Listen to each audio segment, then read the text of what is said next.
అంతిమ దైవ గ్రంథం ఖుర్ఆన్. 10 యూనుస్ సూరా. ఆయత్ నంబర్ 6.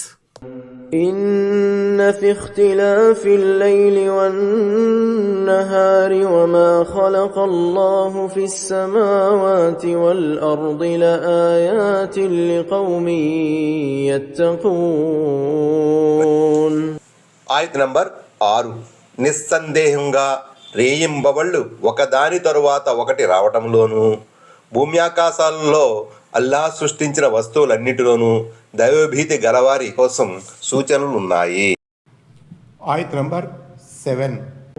إن الذين لا يرجون لقاءنا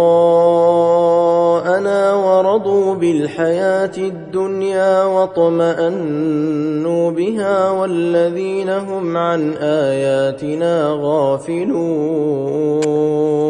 ఆయత్ నంబర్ 7. మమ్మల్ని కలుసుకునే విషయంపై నమ్మకం లేని వారికి, ప్రాపంచిక జీవితంతోనే సంతోషించిన వారికి, దానితోనే సంతృప్తి చెందిన వారికి, మా ఆయతుల పట్ల నిర్లక్ష్య భావం ప్రదర్శించిన వారికి. ఆయత్ నంబర్ 8. أولئك مأواهم النار بما كانوا يكسبون. ఆయత్ నంబర్ 8. వారు ఆర్జించిన దాని ప్రతిఫలంగా వారి నివాసం నరకాగ్ని అవుతుంది. ఆయత్ నంబర్ 9. إن الذين آمنوا وعملوا الصالحات يهديهم ربهم بإيمانهم تجري من تحتهم الأنهار في جنات النعيم. ఆయత్ నంబర్ 9. నిశ్చయముగా విశ్వసించి సత్కార్యాలు చేసిన వారికి వారి ప్రభు వారి విశ్వాసం కారణంగా వారిని గమ్యస్థానానికి చేరుస్తాడు. క్రింద కాలువలు ప్రవహించే అనుగ్రహభరితమైన స్వర్గవనాలలోకి. 13. దీనికి మరో అర్థం ఈ విధంగా చెప్పబడింది. ప్రపంచంలో వారు విశ్వాసంపై స్థిరంగా ఉన్న కారణంగా ప్రళయ దినాన అల్లాహ్ ఫుల్ సిరాత్ను దాటిపోవటాన్ని సులభతరం చేస్తాడు. మరికొంతమంది ఇలా అభిప్రాయపడ్డారు, ప్రళయ దినాన అల్లాహ్ ఈ భాగ్యవంతులకు ఒక కాంతిని ప్రసాదిస్తాడు, వారు ఆ కాంతిలో అలవకగా తమ గమ్యస్థానాన్ని చేరుకుంటారు. ఈ విషయం అల్ అదీద్ సూరాలో కూడా చెప్పబడింది. ఆయత్ నంబర్ 10. دعواهم فيها سبحانك اللهم وتحيتهم فيها سلام وآخر دعواهم أن الحمد لله رب العالمين. ఆయత్ నంబర్ 10. అల్లాహ్ నీవు పవిత్రుడవు అనే మాట వారి నోట వెలువడుతుంది. అస్సలాము అలైకుం, మీకు శాంతి కలుగుగాక అని వారు పరస్పరం శాంతిపూర్వకంగా చెప్పుకుంటారు. సర్వలోక ప్రభువు అల్లాకే సకల స్తోత్రాలు అన్నది వారి ముగింపు వాక్యం అయి ఉంటుంది. 14. స్వర్గవాసులు ఎల్లప్పుడూ దైవ స్తోత్రం చేస్తూ దైవానికి కృతజ్ఞతలు తెలుపుకుంటూ ఉంటారు. వారు ఏది పలికినా అందులో దైవ ప్రశంస ఉట్టిపడుతూ ఉంటుంది.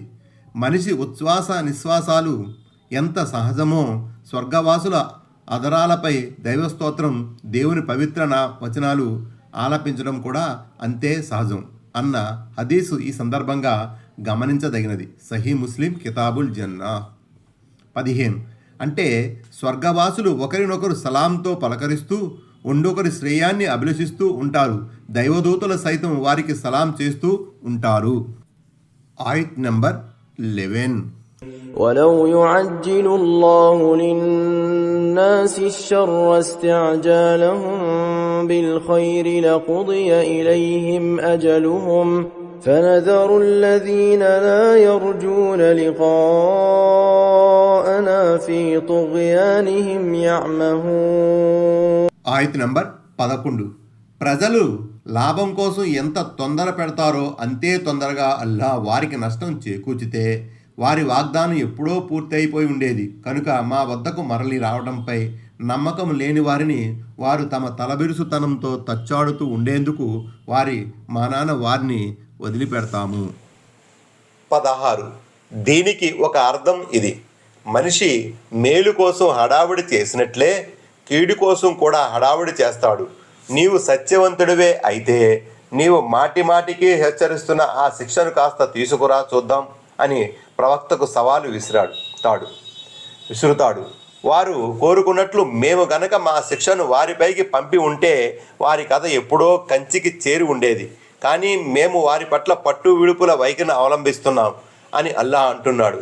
దీనికి మరో అర్థం ఇది కావచ్చు: మానవుడు తనకు మేలు చేకూర్చమని ప్రార్థించినట్లయితే దాన్ని మేము ఆమోదిస్తాము కూడా. కష్టకాలంలో చిరాకుతో చిందులేస్తూ తన కోసం, తన ఆలుబిడ్డల కోసం కీడును కోరుకుంటాడు, శాపనార్థాలు పెడుతూ ఉంటాడు. వాటిని మేము ఉపేక్షిస్తున్నాము. నోటితో అలాంటి పాడుమాటలు అంటున్నాడే కానీ మనస్ఫూర్తిగా అతను అలా కోరుకోడు కదా. వారు కోరిందే తడవుగా మేము వారి శాపనార్థాలకు ఆమోదముద్ర వేసినట్లయితే వారు ఎప్పుడో మృత్యువుడిలోకి చేరి ఉండేవాడు. అందుకే హదీస్లో ఇలా అనబడింది: మీరు మీ విషయంలో, మీ కన్నపిల్లల విషయంలో, మీ ఆస్తిపాస్తుల వర్తక వాణిజ్యాల విషయంలో ఎన్నడూ చెడుగా ప్రార్థించకండి.